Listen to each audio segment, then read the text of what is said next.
Salut, je suis un nageur. Aujourd'hui, on va voir comment améliorer ton battement de crawl. Je vais te parler de deux principes essentiels pour que tu puisses améliorer ton battement. Et je vais aussi te montrer dans cette vidéo deux exercices pour que ton battement devienne automatique. C'est hyper important de regarder cette vidéo jusqu'à la fin pour bien comprendre comment tu pourras avoir un battement efficace, naturel, automatique, sans réfléchir pour améliorer ta nage du crawl.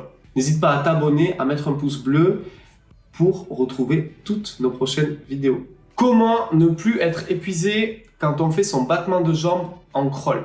Aujourd'hui, je réponds à une question qu'on m'a posée suite à une de mes dernières vidéos. En gros, je disais, quand tu nages le crawl, pour avoir un bel alignement, tu dois et rentrer la tête et activer ton battement, frapper ton battement à la surface. Et là, un commentaire me dit: attention, moi je suis souvent très épuisé quand je fais mon battement de crawl. Et ça, c'est tout à fait normal parce que tu es en train d'avoir une dépense énergétique beaucoup plus grande que d'habitude. En gros, ton niveau d'exigence est supérieur puisque tu es concentré sur ta technique, tu actives ton battement, tu as un meilleur alignement et aussi plus de vitesse. Maintenant, il y a deux choses à distinguer. La première chose à distinguer, c'est le principe petit battement serré, frappé à la surface. Ça, c'est ce que tu dois mettre en place. Maintenant, rien ne t'oblige à faire un battement hyper fort, hyper puissant, hyper dynamique. On ne parle pas du rythme du battement. On parle surtout de l'espacement de tes deux jambes, de la hauteur de ton battement qui doit être à la surface et essayer de le maintenir de manière régulière. Donc, souvent, les personnes ont le très bon battement, un très bon battement, il est parfait, juste il est au mauvais endroit, il est trop sous la surface. Donc il faut bien comprendre à travers cette vidéo que ton battement, il doit être à la surface, ta tête doit être rentrée, tu dois avoir un alignement de ton corps parfait et comme ceci, tu peux essayer de maintenir ton battement à la surface sans forcément qu'il soit hyper énergivore. Ça, c'est la première chose. Maintenant, la deuxième chose, c'est s'habituer à un nouveau niveau d'exigence.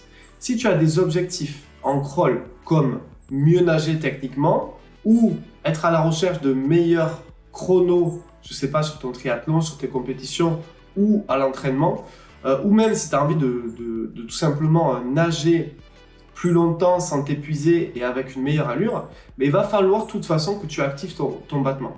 Et en gros, au début, c'est normal que tu vas être essoufflé puisque ton battement est à la surface, tu l'actives, tu fais un effort de concentration là-dessus, ton niveau d'exigence physique monte, devient plus élevé. Seulement, si tu continues à t'entraîner comme ça, tu vas simplement t'habituer à ce nouveau niveau d'exigence. Et du coup, ton battement va devenir de plus en plus facile et ça va devenir pour toi naturel de le maintenir à la surface. Il faut bien comprendre quelque chose. Dans le carré de l'apprentissage, il y a 4 étapes. La première étape, c'est incompétence inconsciente. En gros, tu sais pas que tu as un battement à faire. Le deuxième cadran de l'apprentissage, c'est l'incompétence consciente. Tu sais que tu dois faire un battement et tu sais que tu ne le fais pas. Maintenant, le troisième cadran de l'apprentissage, c'est la compétence consciente. Tu sais que tu dois faire un battement à la surface et tu t'appliques à le faire à la surface. C'est-à-dire que quand tu as une correction à faire, tu le fais et tu le mets en place.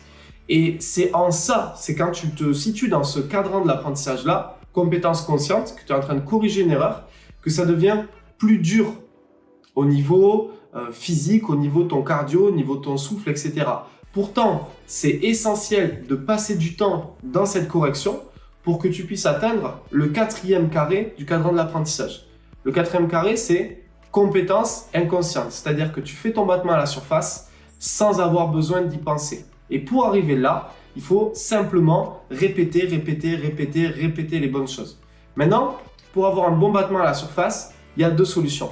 La première solution, c'est tu prends une planche, tu la tiens au bout des doigts, tu baisses ta tête au fond de la surface et tu t'amuses à enchaîner des longueurs avec ton battement à la surface. Aussi, la deuxième solution, le deuxième exercice, il est très simple. Tu poses tes deux mains contre un mur, tu baisses la tête et tu fais des battements à la surface comme si tu voulais pousser le mur. L'idéal, c'est de faire ces exercices de battement et juste après, nager le crawl en mettant ton battement à la surface et la tête basse. Ce qui fait que tu te retrouves en compétence consciente, tu sais que tu dois faire des battements et tu les fais. Tu fais cet exercice le plus souvent possible jusqu'à que ça devienne hyper naturel.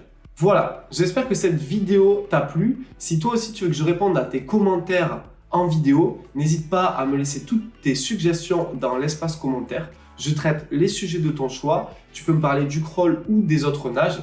Bien sûr, si cette vidéo t'a plu, n'hésite pas à mettre un pouce bleu en dessous de cette vidéo et à t'abonner pour recevoir toutes les prochaines vidéos. C'était Malcolm, je te dis à très bientôt. Ciao, ciao, bye. Salut, chers nageurs. Aujourd'hui, on va voir comment passer sous les 1 minute 45 en moyenne au 100 crawl.